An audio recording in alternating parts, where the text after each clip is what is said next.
ఎన్ని దానాలైనా చేయొచ్చు, కానీ అవయవ దానం చేయడానికి పెద్ద మనసు ఉండాలి. అది అనేక మందికి కొత్త జీవితాన్ని ప్రసాదిస్తుంది. వారిపై ఆధారపడ్డ అనేక మంది జీవితాలను నిలబెడుతుంది. ఇలా ప్రత్యక్షంగా ఒక్కరిగానే కాకుండా పరోక్షంగా ఎన్నో జీవితాలను కాపాడుతుంది. అయితే బ్రెయిన్ డెడ్ అయిన వ్యక్తుల అవయవ దానాలపై చాలా మందికి సందేహాలు ఉంటాయి. అవయవ దాన సమయంలో ఏం జరుగుతుంది?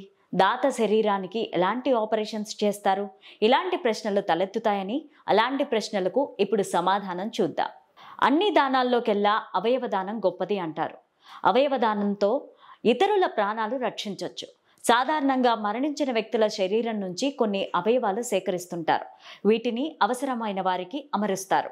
అయితే బ్రెయిన్ డెడ్ అయిన వారి అవయవాలు కూడా దానం చేయడం అవసరం. అలాగే కొన్ని ప్రత్యేక సందర్భాల్లో జీవించి ఉన్న వ్యక్తులు సైతం కొన్ని అవయవాలు దానం చేయొచ్చు.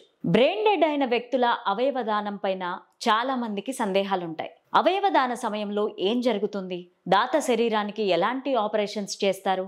ఇటువంటి ప్రశ్నలకు Mumbai Jaslok research centre critical care medicine consultant doctor Pinak Pandya సమాధానాలు ఇచ్చారు.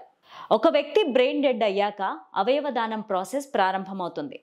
Zonal transplant coordination centre Indian organic transplantation act కింద 1994కి సంబంధించిన ప్రోటోకాల్ ప్రకారం వైద్యులు బ్రెయిన్ డెత్ని నిర్ధారిస్తారు. ఆ తర్వాత వైద్య బృందం దాత అవయవాలను ఆరోగ్యంగా ట్రాన్స్ప్లాంట్కి అనుకూలంగా ఉన్నాయా లేదా అని పరీక్షిస్తారు. బ్లడ్ టైపు, కణజాలం, అనుకూలత, వైద్య అత్యవసరాల ఆధారంగా దాత అవయవాలు రోగులకు సరిపోయాయా లేదా అనేది చెక్ చేస్తారు. ఇదంతా లీగల్గా జరుగుతుంది. ఎవరికి అవయవాలు అమరుస్తారన్నది ఈ విషయాలను దాత కుటుంబానికి చెప్పరు. కానీ వారు దానం చేసిన అవయవాల పనితీరు, గ్రహీత రికవరీ గురించి అప్డేట్స్ తెలుసుకోవచ్చు. అవయవాలు గ్రహీతలకు మ్యాచ్ అయ్యేలా ఉంటే వాటిని సేకరించి సర్జరీ చేస్తారు. దీనికి సాధారణంగా 3 నుంచి 4 గంటలు పడుతుంది. అవయవాలు దెబ్బతినకుండా జాగ్రత్తగా బయటకు తీస్తారు. అవయవాన్ని తరలించే సమయంలో అవి సురక్షితంగా ఉండేందుకు స్పెషల్ ప్రిజర్వేషన్ సొల్యూషన్లో ఉంచుతారు. ఒకే దాత వివిధ అవయవాలు, కణజాలాలను దానం చేసి చాలా మంది జీవితాలను రక్షించవచ్చు. 2 కిడ్నీల వల్ల 2 ప్రాణాలు కాపాడొచ్చు. కాలేయాన్ని సపరేట్ చేసి 2 గ్రహీతలకు అమర్చొచ్చు. గుండెను ఒకరికి ట్రాన్స్ప్లాంట్ చేయొచ్చు.